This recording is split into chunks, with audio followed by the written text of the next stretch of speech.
ఏపీలోని పలు గిరిజన గ్రామాలకు చినుకే పడితే రోడ్లన్నీ అస్తవ్యస్తంగా మారిపోతాయి. ఇక భారీ వర్షాలు కురిస్తే వాగులు వంకలు పొంగి పొర్లుతాయి. దీంతో రోడ్లన్నీ చెరువులను తలపిస్తాయి.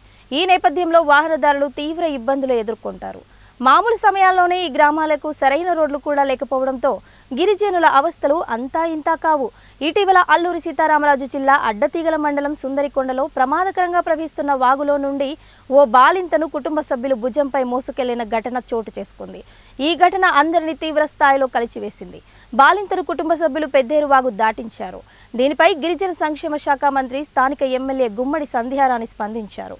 వాగు దాటేందుకు బాలింతలు పడుతున్న కష్టాలను చూసి మంత్రి చలించిపోయారు.